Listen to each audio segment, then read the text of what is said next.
Hey everyone, welcome back to another episode Shift Work and Jam Sessions. Joined again with Dakota. How are you, buddy? I'm doing good, Taylor. How you doing today? I'm doing well, man. Thank you. And yeah, we're back at it this week. Season 3, Episode 4, Southern Way. Always fun, dude. Yeah. But but before we get into it, let's look back on our song choices and picks for last week. Yeah. Yeah, so you chose Eminem. Infinite is the song, Yep. and then the other one was Park Bench People, Yes. and that was by the Freestyle Fellowship.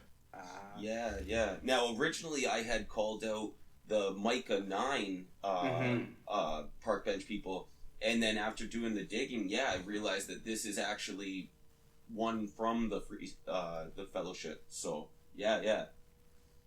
Yeah, it's that's right. Actually, you're right. I thought it was Micah 9 as well, and then I went to look it up on Spotify there, and yeah, I was like, oh, okay, yeah, cool. Yeah. Which one did you want to start with, my man? And you want Uh, to go? Yeah, go ahead. let's get into park bench people. Yeah, so this was, for me, a whole new experience. Like I said, I hadn't really gotten into the fellowship before to do a lot of digging in there, and it's such a good. I know this term maybe gets used a lot, but it is such a good look into that neighborhood, and it's a unique neighborhood, right? Like you listen to this, and you can hear the jazz style. You can hear, they're talking about their neighborhood. They're talking about the people and how they're acting there. You know what I mean? And it's just it's a real nice look into something that I know nothing about. For me, No, absolutely, dude. And it's kind of like you said, because you're looking into it, you're learning about that neighborhood and about those people in there, right? You can immediately tell, okay, there's a lot of jazz influence in there. There's a lot of crazy rhyming patterns that still, catch the beat and still can make sense. It was a lot of fun, man. That's a really good song and a good pick. yeah. Thanks, dude. Now, do you have much experience with jazz music? Like, did your parents ever listen to jazz at home or anything like that when growing up? No, I don't really have much jazz experience. My parents were both really into music. Like, I shouldn't say really into music, but they taught music in school, and my dad could play a lot of different instruments. But no, jazz wasn't the big one, man. How about yourself? Yeah, no, like this is my first experience into jazz, I would say. Yeah, it's just one of those genres that I've never really gotten into.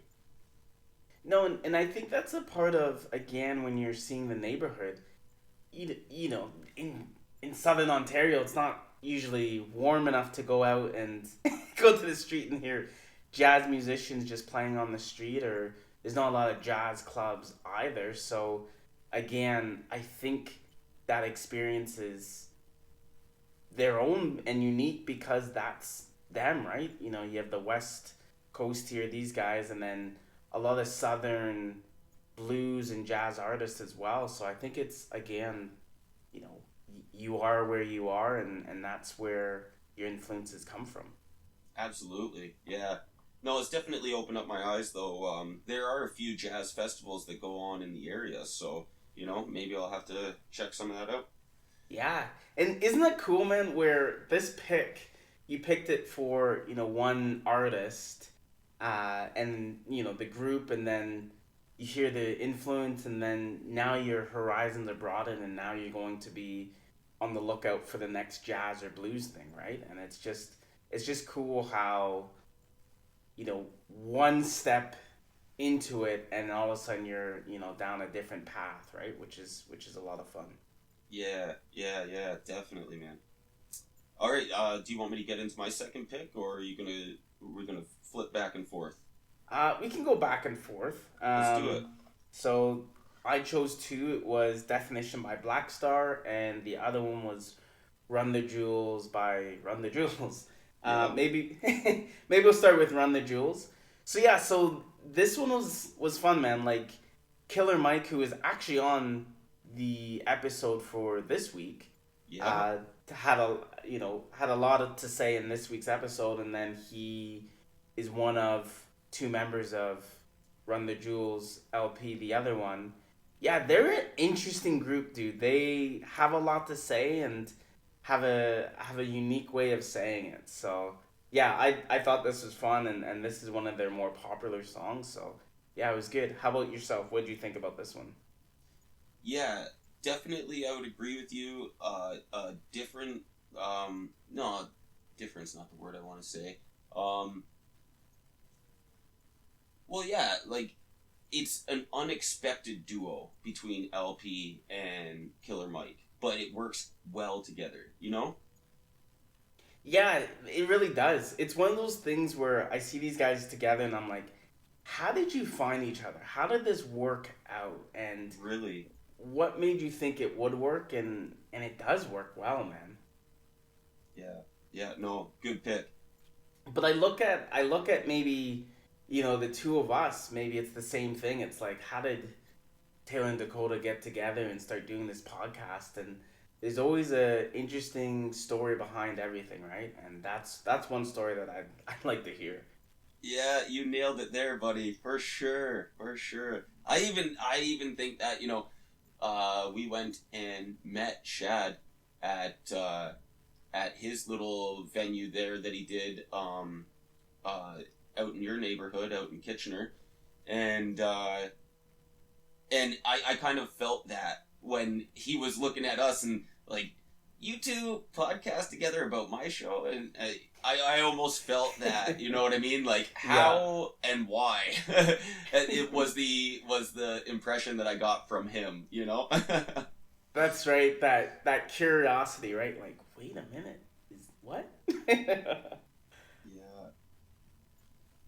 No, good pick, buddy. Okay, so I guess over to Infinite by Eminem. So this one, like we got into Eminem at the end of last episode, and you really got to see his battle skills, his rap battle skills, and this this song, Infinite, I find is like the closest to rap battle Eminem as you get. Like if you go back in the discography and hear him out, like this is as close to rap battle Eminem, like in the hip hop shop as you get.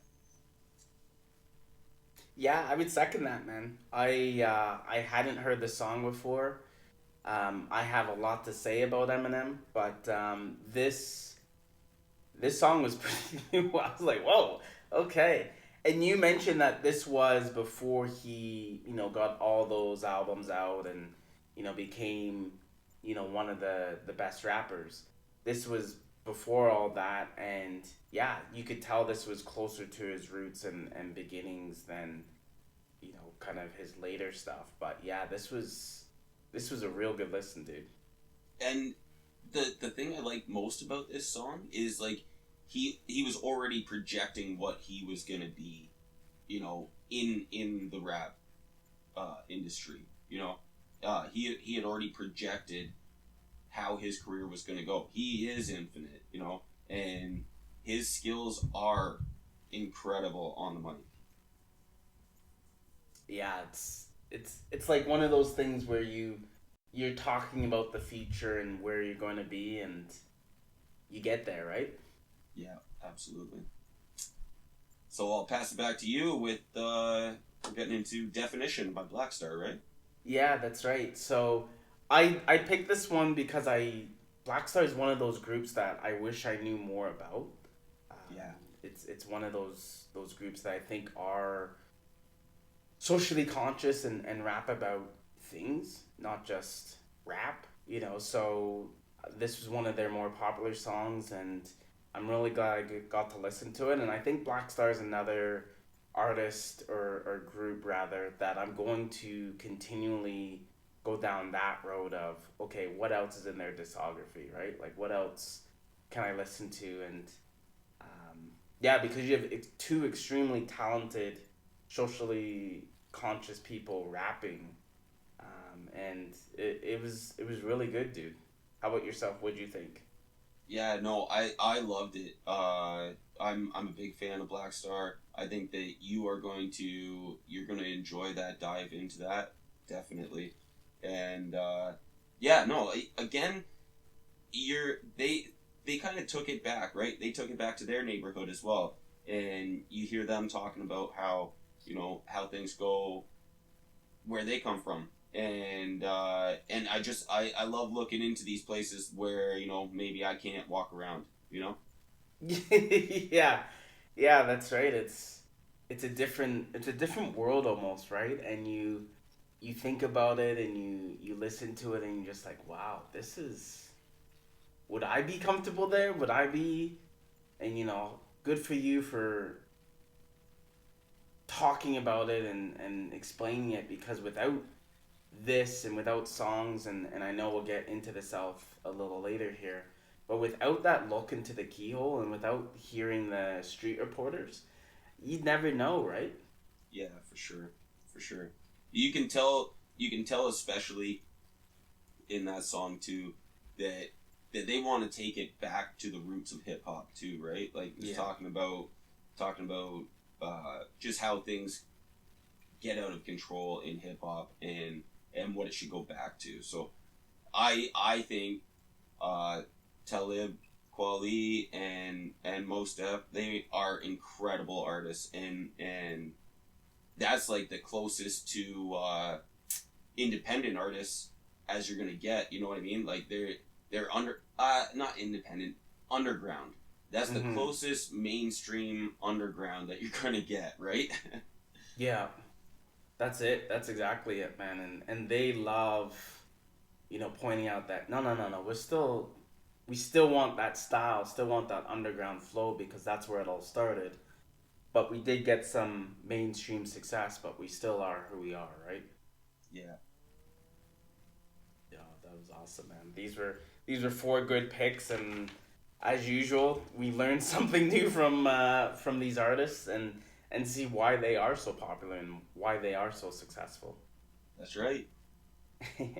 And with that, let's get to the dirty South, man. Let's get to the Southern hip hop. Before Yeah. before we get started, what was your initial impression of Southern hip hop? Can you remember like the first artist that you listened to from the South, or kind of introduction to Southern hip hop, or first artist I listened to was Ludacris, man. And Okay. it was Luda and Roll Out, and I'm just thinking, wow, this is a catchy beat, and different speeds of rapping, and it's that repetitive hook, and just makes you makes you want to dance, makes you want to get up, man. And I was fortunate enough in school, I met someone from Hotlanta, Yeah. and and I had another buddy there from Boston, and most of those kids there were from the New York area. So we were very heavy East Coast. We knew about the West, but he started playing like a lot of Southern rappers, and you know what, dude? I don't know if the South is my type of music, but it was a good introduction, because without that, I knew nothing about the South, and I know we'll get into it later, but the South definitely had something to say, man. Yeah. So Absolutely. so it's good. Uh, what about yourself, man? Do you have any favorite Southern artists? Uh, yeah, I think probably the first introduction to Southern hip hop for me would have been Two Live Crew, and Yeah. yeah, and like when you're putting them up against like OutKast, uh, you got two completely different lanes. So, you know, I would say my first exposure would have been Two Live Crew, but I don't think that was the sound of the South. You know what I mean? Like, you don't really have the sound of the South until you get to groups like OutKast and Goodie Mob, and all them coming out of Atlanta. That's the whole Dungeon family. I mean, is incredible, and I've only started digging on the surface of getting into that. So no, man, the South does have something to say, and when you start listening, they've got away with their words. You listen to Big Boy, that guy. Well, they said right in that episode, right? Like, this is a wordsmith. He can make words that don't rhyme. And then you got Andre 3000. He's just incredible, like, with his double entendres, and he's so like introspective. Yeah. Absolutely, dude. I love it, man. So with that, let's dive into it. Let's dive into where the show started. And it started with the 80s sound, and talking about the South really didn't have a sound in the 80s. They were still doing the Miami bass, that booty shaking music, Yeah, and that was all it was. That was the only sound. It wasn't even people rapping on beats. It was just bass. Just roller skating, block parties, and just bass and booty shaking. And it wasn't until, I guess, the first rapper in the South, and the key is he wasn't a Southern rapper, but the first rapper in the South, MC Shy D from the Bronx, bro. That's right. He definitely saw his opening, when he and his family moved down to Atlanta. He saw, all this bass music, and nobody's rapping on it. Come on. So that's very entrepreneurial of him, For sure. And the key to that too, dude, is that, when he started doing a little more DJing, he noticed that when he played West Coast, East Coast, people would get off the dance floor. Yeah. When he played the booty shaking music, people would get back on. So he did the entrepreneurial thing, like you said. He made the combination of, okay, well, if I still do my New York flow that, is natural to me, with the booty shaking music on the background, and that's what got him that success, man. That repetitive hook. Yeah, the upbeat tempo. Yeah, that's right, and put it together. Yeah. And it's a shame that he didn't get any, he didn't get any props for that. But he was still New York through and through. Like, you look at his look and everything, like, he was a b-boy standing in his b-boy stance. Like, you can't deny that. So it's understandable that the South didn't really get behind him, because he was still repping the East, Yeah, that's exactly it. He wasn't saying I'm from Miami.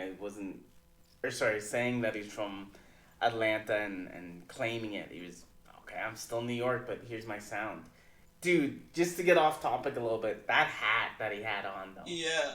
We need to do, when we start doing video, we need to start wearing those hats. You feel me? Yeah, the leather ball cap backwards, halfway down your forehead. Yeah, buddy. Yeah, that's right. Oh, man. That's legit, dude. Yeah, and then, too funny. That's right. And next up, we have, from him, we go to Kilo Ali. Yeah. From Bankhead, from ATL.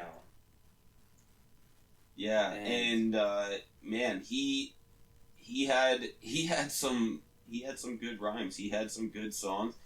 He's still making music. I was looking up his discography, and man, it's Oh, yeah, word! I didn't know that. He's still doing it. Yeah. That's awesome. And his big claim to fame was about his song about cocaine, right? Another street reporter. It said he was 15 years old when he made that song.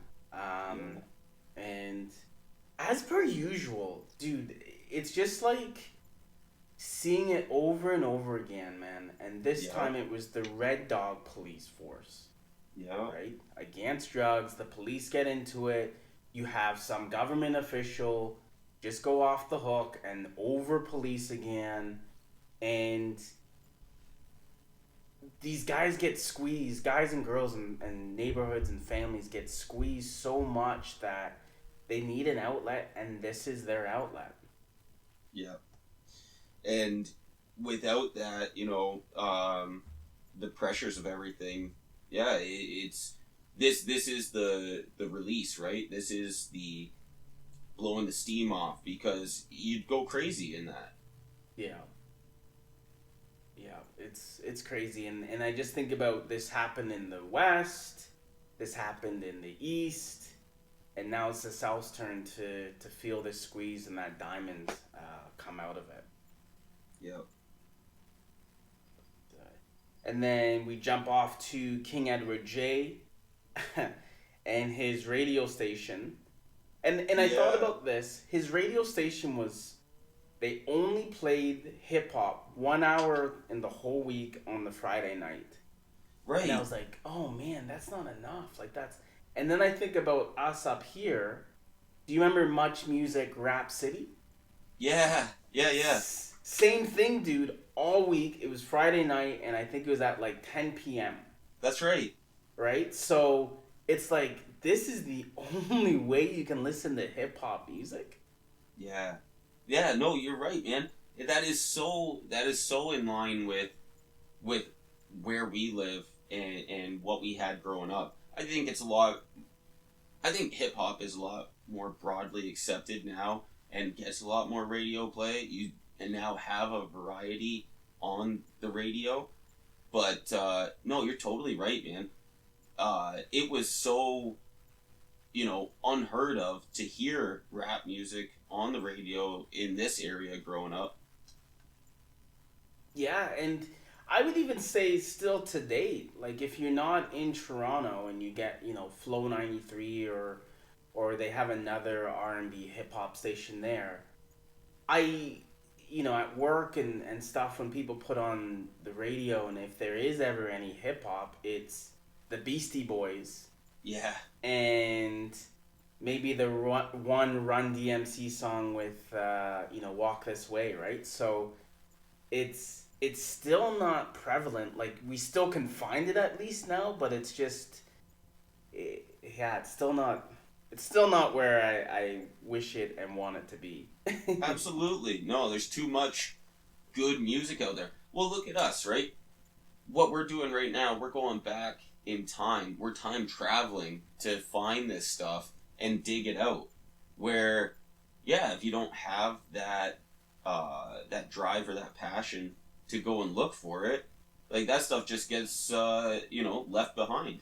So, and that's because it doesn't have radio play. So if it had radio play back in the day, maybe this stuff would have been more popular in this area. But there is something to be said about following your passion too, and so, the fact that it is still alive and actually growing shows that there's so much passion behind it. Absolutely, dude. Absolutely. So there's a lot of passion, and maybe radio, I'd love to say radio's not the outlet anymore to see if you're on or off or if it's popular or not. Right. Because of things like Spotify and YouTube and other ways to get your music, iTunes, that kind of stuff. Yeah. However, I still think it is a gauge of what is popular and what is not popular. So, or what's being pushed, That's true. That's very true, actually. Yeah. Yeah, but it's a good thing that there's people back in history like King Edward J, who started up the J Shop, started up J Shop Records, right? Started pushing mixtapes. Man, I can hardly believe that we're talking about the mid '90s, and this guy was selling mixtapes for $13.50 a piece. What? Like, that's crazy. I'm just surprised at that number. $13.50 for a mixtape in the 90s. Yeah. That must have been fire, man. Like, if people were actually buying this, wow. Yeah, because you put that to today's money, that's probably close to like 50, $60, right? Right? Yeah. For a mixtape. And how many is he selling? You know what I mean? Like, how many... And everybody wants it because, like we said, access is an issue. So if you can get your name and voice on that mixtape, you're huge. And not only that is now that people know your name, now you can do something afterwards, you know? So he's probably selling a lot, and a lot of people want to get on it, right? Yeah, definitely. But yeah, no, it's cool. And then the next step is LA Face Records. Yeah. You know, the only again we talk about how few and far between there are, but the only producer doing hip hop, Dallas Austin. Yeah, yeah, yeah. Yeah, no, L.A. Reid and Babyface really hit the jackpot when they found Dallas Austin, you know, and he was already doing his thing. He was already making he already had his sound, right? Yeah. But no, when they put him on and started to get groups like TLC hooked up with him, like that really made things take off, right? Absolutely, dude. It made you start thinking, okay, we have a sound, or we have talent here anyways that can do something. We don't need to outsource it. We have a lot of talent in the South here, right? And Yeah. that TLC, man, oh man, what a good group. What a good group. Yeah. Oh yeah. And it had just enough like New Jack swing, because that was the thing back then. Right. With Left Eye, you know, doing her rap, like she's actually extremely talented, dude. All three of them, but yeah, it's what a group. Absolutely. No. And yeah, that was one that was lost too soon for sure with Left Eye. Yeah, that's just it, man. And from there we go to Jermaine Dupri. Jermaine Dupri. I had no idea that he started off as just a backup dancer, you know? Yeah, isn't the route to success is not linear, you know what I mean? Yeah, totally. No, it makes sense, you know, you go out on the road, you follow these hip hop artists, you're learning about hip hop, so yeah, and I mean Jermaine Dupri, like he knew what the hell to do. Like he put out Kris Kross. These guys were just chilling at the mall, and he's like, "No, you need to be a superstar. Turn those clothes around backwards." Dude, and what a fad and what a phase Kris Kross was, right? Like you had grown men, Yeah, grown adults, grown women, grown peoples wearing their clothes backwards. yeah. And I wouldn't exactly call it hip hop, but it definitely opened the door, right? It opened the door for the South for their music to go mainstream, right? Like TLC definitely did it too, but Jermaine Dupri was So Def. Like he opened things up for the South, and then you got from there, you know, how many people did Jermaine Dupri put on? Yeah. That career carried on, like hit the height of his career carried on for quite some time, right? Like even all the way down to little Bow Wow. Like he was big in the early 2000s, right? So and then it kind of tapered off after that, if you ask me. From Lil Bow Wow to Bow Wow, and that's when it tapered off for sure. Yeah.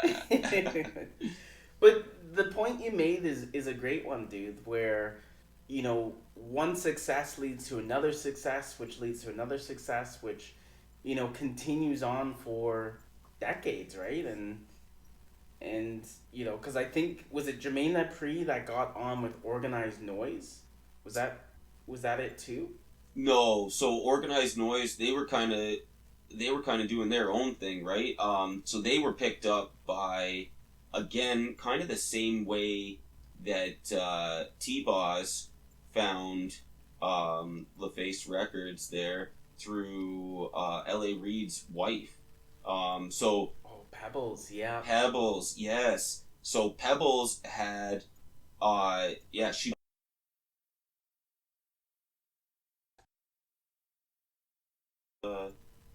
and Chili Chili, on. yeah. Yeah, she put them on, and then yeah. So then she kind of found Sleepy Brown, Rico Wade, and Ray Murray from the Dungeon family, and again, it's like Pebbles was like the gatekeeper, right? If you could impress her, then you could get to L.A. Reid.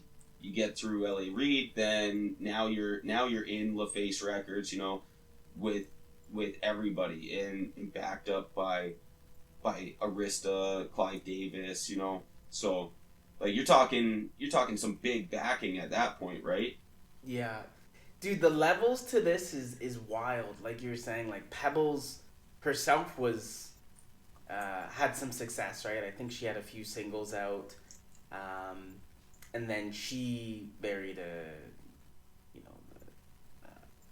record label, Mogul. joint owner guy, and Yeah. he's backed by an even bigger guy, and like it's just wild, man. But Yeah. and I think it was Organized Noise that Yes. then found OutKast. Is that right? Rico Wade. Yeah, that's right. And like somewhere up to like half an hour, and Rico's just like, man, one of these guys gonna stop, and that was their interview, right? That was their introduction. So no, and the thing about Outkast that always impressed me the most is the way that the whole Dungeon family, lifted them up. It was like I don't think that they could have made it past those barriers and breakthroughs if it weren't for all of their crew lifting them up, from Organized Noise all the way down to Goodie Mob and, and, well, Killer Mike even, part of the Dungeon family. So, like, all these guys just really got behind them, and their whole sole purpose was to put Outkast on as a major group, right? And then with that, then you can start breaking down into, the Goodie Mob and on and on. Well, even essentially Run the Jewels, right? Like, Yeah. yeah, Which again is amazing, the connection. yeah. We're talking Dungeon family. Do you want to talk a little about what is the dungeon and what does that mean? It's mom's house. It was the basement, right? And it wasn't Yeah. even really a basement. It was like a crawl space with a dirt floor, all tagged up. You got everybody's marked up the walls and everything. There's drawings and words everywhere. It looks like a dungeon when they took that view and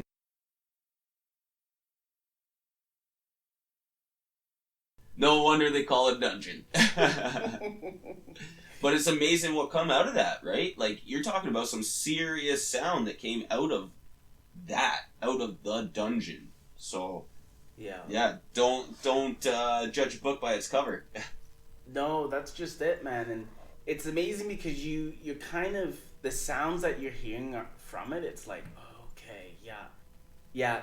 Where if they went to just a rich person's studio, or you know this big place where it's all spread out and you have all the money that you can buy, I think their sound would have been different too. You know Yeah. what I mean? And it wouldn't have been southern. Like it's not the unique okay, like that sweaty, hot, tight space that you think of the South, right? So it's Right. I think it worked, right? Yeah. Yeah, and looking at stuff like that, it's pretty cool to see that it's just a group of friends like just hanging out, like literally camping out, sleeping bags on the floor and stuff like that. And everybody's just in there drinking and smoking and smoking and smoking and it's like, if they didn't have the sound equipment, they would have been doing the same shit, That's a good point. Yeah. Yeah. And I feel like, stop if we've heard this story before, but the record label calls and says, we need a hit. Okay, we need a Christmas song. L.A. Reid with his damn Christmas albums, right? Yeah, that's right. And the boys in the dungeon were mad. They're like, what? You're trying to sell us out? We're not, we're not mainstream. We're not going to make some, Santa Claus is coming to town kind of thing. And, so they rolled with it and said, okay, well, instead of making some Frosty the Snowman, why don't we talk about what we do on Christmas? That's right. Out comes Players Ball, man. Players Ball. And that's such a good song, man. Mm-hmm. Yeah, no, it's a good turn that the boys in OutKast made, taking the Christmas album and turning it their way and going just full into their own style and really showing more than, like, you can listen to Players Ball right now and it doesn't feel like a Christmas song. It does make mention of, the date and whatever, but yeah, it's not like friggin' Mariah Carey that, oh my god, if I hear that song outside of the Christmas season, I'm gonna snap. Yeah. Even inside the Christmas. Oh man, don't get me started. Yeah. Yeah. No, it's something else for sure, dude. And I'm glad that they went their own way, stayed in their own lane, and said, okay, this is our version. You decide if you like it or not. And majority of people loved it, man. Yeah. And that cemented their space in the music industry and really paved the way for the rest of their crew to come up. That's right. That's exactly what it did, dude. It made the South on the map, right? As a hip hop mega, if you will, because they're putting out, a great group which we can fast forward to the Source Awards, ended up winning the Best New Artist, Best New Group award, right? Yeah. And all of them were up there. It wasn't just Big Boy and Andre. It was every single, member of the Dungeon family and the producers as well. And so you're right. It did put them on the map. Yeah. So it's crazy how that 95 Source Awards is connected to all these different stories too. Just one more added level of connections. Yeah, man, because that Source Award, again, Andre goes up to the stage and you could tell he was emotional, man. Like, oh yeah. It's one of those things where, you spend hours in that dungeon, months and months in that dungeon making the album, making the song with your friends and putting that together. Pouring your soul into it, right? That's it. That's it, dude. And nobody wants to listen to it because it's too quote-unquote country. Yeah. You can't relate to it. You know what I mean? So no wonder. And remember that Source Awards too, it was that the big West Coast, East Coast rivalry, lots of tension, so no one's paying any mind to the South. And okay, great, they won new artists, but like they earned that and they wanted that respect. And he said, the South's got something to say. Yeah, definitely, man.